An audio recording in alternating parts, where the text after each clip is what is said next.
Hello दोस्तों, मैं ब्रिजेश कुमार आपका अपने channel NCERT for government exam में स्वागत करता हूँ। दोस्तों देखिए, इस वीडियो में दोस्तों एलपी और टेक्नीशियन दोनों के लिए दोस्तों महत्वपूर्ण प्रैक्टिस सेट ला रहा हूँ दोस्तों साइंस का। ठीक है ना, साइंस का क्वेश्चन है दोस्तों। जानते हैं कि आपके एग्जाम में साइंस पूछेगा और साइंस में दोस्तों मैंने तीनों टॉपिक से लिया है। फिजिक्स से भी लिया है दोस्तों, केमिस्ट्री से भी लिया है और बायो से भी लिया है। ठीक है ना, बायो से भी क्वेश्चन लिया है इस वीडियो में। कुल मिलाकर 20 क्वेश्चन होंगे, तीनों टॉपिक से मिलाकर 20 क्वेश्चन हैं दोस्तों। देखिए एकदम ज़बरदस्त क्वेश्चन है, प्रीवियस ईयर क्वेश्चन है दोस्तों, किसी न किसी एग्जाम में पूछे गए हैं। ठीक ना, चलिए इसको स्टार्ट करते हैं बिना देरी के हुए। पहला क्वेश्चन देखते हैं कि समान तत्वों के सभी आइसोटोप में क्या होता है। देख रहे हैं ना, क्वेश्चन एकदम ज़बरदस्त क्वेश्चन है कि समान तत्वों के सभी आइसोटोप में क्या होता है दोस्तों। भिन्न परमाणु क्रमांक और परमाणविक क्रमांक और भिन्न परमाणविक संहति, भिन्न परमाणविक क्रमांक और एक जैसा परमाणविक संहति, एक जैसे परमाणविक क्रमांक किंतु भिन्न परमाणविक संहति, एक जैसे परमाणविक क्रमांक और एक जैसा परमाणविक संहति। ठीक ना, दिख रहे हैं ना, एकदम महत्वपूर्ण क्वेश्चन है। क्या हो जाएगा पहले का आंसर दोस्तों, आइसोटोप में क्या होता है। तो आइसोटोप में दोस्तों होता है एक जैसे परमाणु क्रमांक होते हैं किंतु भिन्न परमाणुविक संहति होती है। ठीक ना, याद रखिएगा, महत्वपूर्ण है। देख लेते हैं दूसरा क्वेश्चन दोस्तों। दूसरा क्वेश्चन है कि जब किसी तत्व के परमाणु की एक से ज़्यादा द्रव्यमान संख्या होती है तो उसे क्या कहते हैं। महत्वपूर्ण है कि अगर एक से ज़्यादा द्रव्यमान संख्या रहेगा दोस्तों तो उसे क्या कहेंगे, आइसोबार कहेंगे, आइसोटोप कहेंगे, आइसोटोन कहेंगे, आइसोमर कहेंगे। क्या हो जाएगा दूसरे का आंसर। तो दूसरे का आंसर दोस्तों ऑप्शन नंबर 20 सही हो जाएगा, आइसोटोप कहते हैं। ठीक ना, यानी ज़्यादा एक से ज़्यादा द्रव्यमान संख्या रहेगा तो उसे क्या कहेंगे, आइसोटोप कहेंगे। ठीक ना, याद रखिएगा, महत्वपूर्ण है।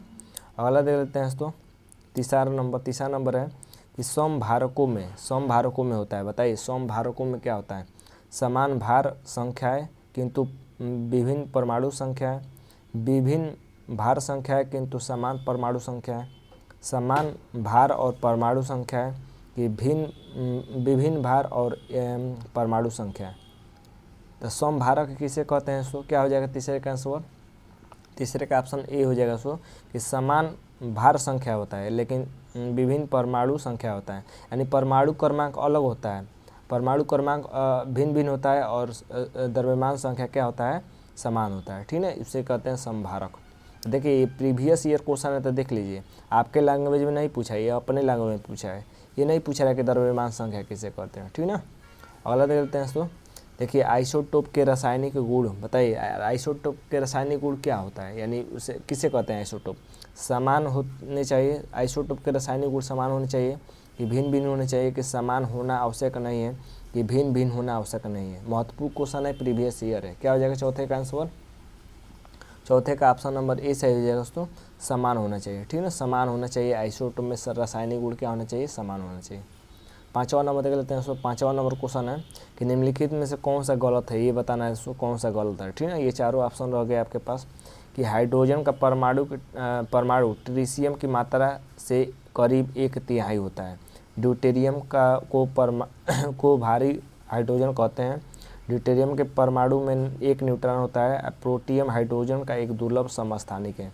बताना है कि दोस्तों कि इसमें कौन गलत है। ठीक ना, देखिए दोस्तों ऑप्शन नंबर डी गलत है कि प्रोटियम हाइड्रोजन का एक दुर्लभ समस्थानिक है, गलत है, दुर्लभ नहीं है। ठीक ना, ड्यूटेरियम को भारी हाइड्रोजन कहते हैं, याद है। ठीक है, ड्यूटेरियम को D2 कहते हैं, भारी जल। और ड्यूटेरियम के परमाणु में 1 न्यूट्रॉन होता है, ये भी सही है, पहला भी सही है। ठीक है, महत्वपूर्ण क्वेश्चन है दोस्तों, महत्वपूर्ण क्वेश्चन है। वीडियो को लाइक शेयर जरूर करिए अगर और प्रैक्टिस सेट चाहिए तब। ठीक है, देख लेते हैं 6वां नंबर के निम्नलिखित तत्वों में से किसकी परमाणु संख्या क्लोरीन की तुलना में अधिक होती है। तो क्लोरीन की तुलना में दोस्तों किसकी परमाणु संख्या अधिक होती है, ये पूछ रहा है। सोडियम की, बेरिलियम की, नाइट्रोजन की बोरान की। क्या हो जाएगा आंसर दोस्तों, फ्लोरीन की तुलना में अधिक होती है। फ्लोरीन कह रहा है कि तुलना में अधिक होती है। क्या हो जाएगा 6वें का आंसर। तो 6वें का दोस्तों ऑप्शन नंबर ए हो जाएगा दोस्तों, सोडियम। सोडियम की दोस्तों परमाणु संख्या अधिक होती है फ्लोरीन से। ठीक है, ये तो आपको मालूम होगा। अगला देख लेते हैं तो 7 नंबर देख लेते हैं।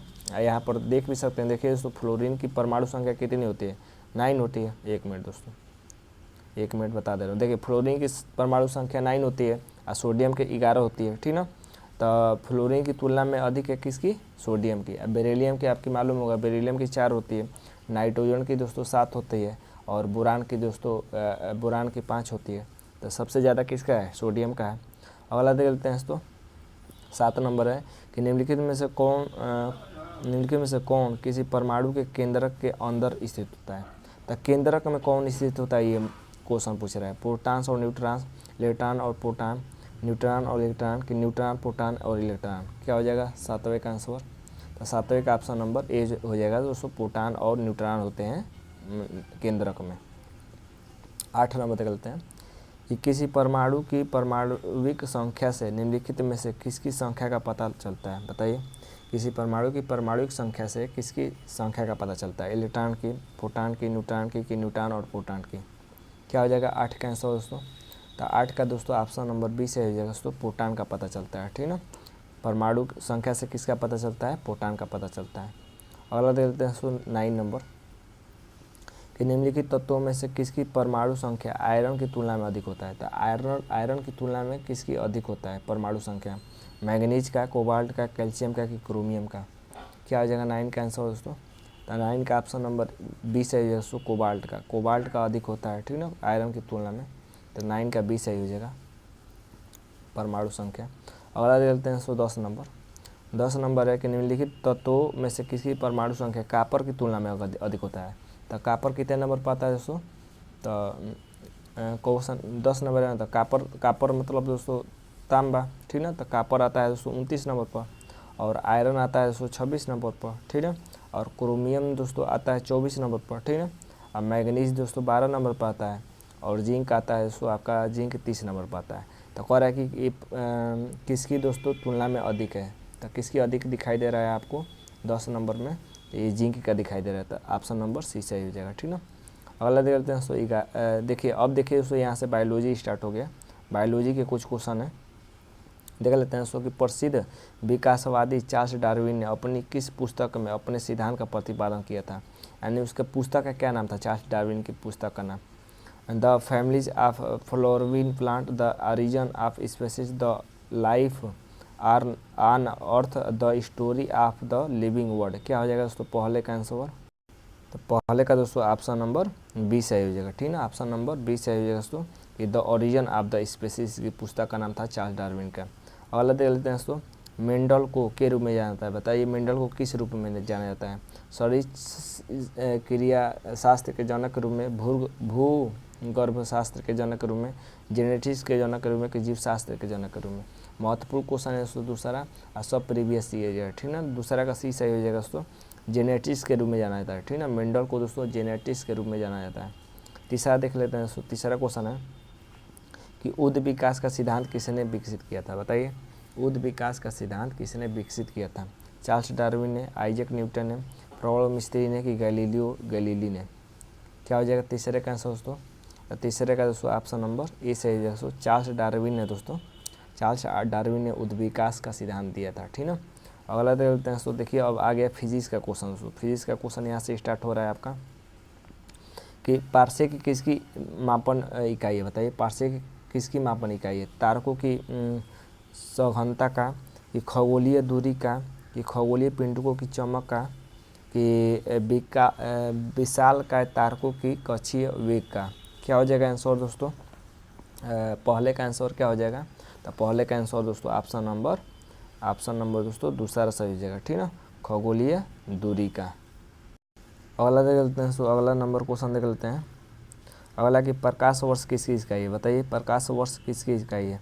ऑप्शन है दोस्तों समय का, कि अंतरिक्ष में दूरी का, कि खगोलीय दूरी की लंबाई का, कि प्रकाश द्वारा पार की गई दूरी का। बताइए प्रकाश वर्ष किसकी इकाई है दोस्तों। दूसरा का महत्वपूर्ण क्वेश्चन है, प्रीवियस ईयर है। ठीक ना, दूसरे का दोस्तों ऑप्शन नंबर सी सही हो जाएगा दोस्तों, खगोलीय दूरी की लंबाई का इकाई होता है दोस्तों प्रकाश वर्ष। ठीक ना, खगोलीय दूरी की लंबाई का। ठीक ना, अगला दे लेते हैं दोस्तों, तीसरा नंबर क्वेश्चन है कि एस्ट्रोनॉमिकल दूरी की इकाई क्या है। बताइए एस्ट्रोनॉमिकल दूरी की इकाई क्या है। मीटर प्रति सेकंड, पारा प्रति सेकंड, के पारसेक। बताइए एस्ट्रोनॉमिकल दूरी मतलब खगोलीय दूरी। ठीक ना, तो खगोलीय दूरी की इकाई क्या होता है दोस्तों, ये हो जाएगा दोस्तों पारसेक। पारसेक किसका इकाई है, खगोलीय दूरी का। ठीक ना, अगला देख लेते हैं दोस्तों चौथा नंबर कि भौतिक मात्रा तनाव की इकाई क्या है। तनाव की इकाई पूछ रहा है, न्यूटन सेकंड, स्टेरेडियन, पास्कल, की जूल। क्या हो जाएगा चौथे का आंसर दोस्तों। तो चौथे का दोस्तों ऑप्शन नंबर सी सही हो जाएगा दोस्तों पास्कल। तनाव की इकाई क्या है, तो पास्कल है, ठीक ना। अगला देख लेते हैं कि किसी पदार्थ की मात्रा की मौलिक इकाई क्या है। तो किसी भी पदार्थ की मात्रा की मौलिक इकाई क्या होती है, मोल होती है, कैंडेला होती है, केल्विन होती है कि मीटर होती है। क्या हो जाएगा पाँचवें का आंसर दोस्तों, तो पाँचवें का ऑप्शन नंबर ए सही हो जाएगा दोस्तों, मोल होती है, ठीक ना। किसी भी पदार्थ की मात्रा की मौलिक इकाई क्या होती है, मोल होती है। अगला देख लेते हैं दोस्तों 6 नंबर कि आपेक्षिक घनत्व की इकाई क्या होती है, बताइए। किलोग्राम प्रति मीटर, किलोग्राम प्रति वर्ग मीटर, किलोग्राम प्रति घन मीटर, इसकी कोई इकाई नहीं होती है, बताइए। आपेक्षिक घनत्व की इकाई क्या होती है 6 नंबर में, तो 6 का दोस्तों ऑप्शन नंबर डी हो जाएगा दोस्तों कि आपेक्षिक घनत्व की कोई इकाई नहीं होती है। मोस्ट इंपोर्टेंट है, याद रखिएगा, ठीक है। अगला देते हैं 7 नंबर कि भौतिक मात्रा यानी रेडियोधर्मी गतिविधि की इकाई क्या है, बताइए। रेडियोधर्मी गतिविधि की इकाई क्या है, रेडियन है, बेकुरल है, स्टेरेडियन है कि केल्विन है। क्या हो जाएगा 7 का आंसर दोस्तों, तो 7 का दोस्तों ऑप्शन नंबर बी से आ जाएगा, बेकुरल। तो रेडियोधर्मी की इकाई क्या होती है, बेकुरल होती है, ठीक ना। तो ये थे दोस्तों हमारे 20 क्वेश्चन थे तीनों टॉपिक से। उम्मीद करते हैं कि वीडियो अच्छा लगा होगा। अच्छा लगा है दोस्तों तो चैनल को लाइक और सब्सक्राइब जरूर कर लीजिएगा और अपने दोस्तों तक शेयर भी जरूर कर दीजिएगा। आज के लिए बस इतना ही दोस्तों, धन्यवाद दोस्तों।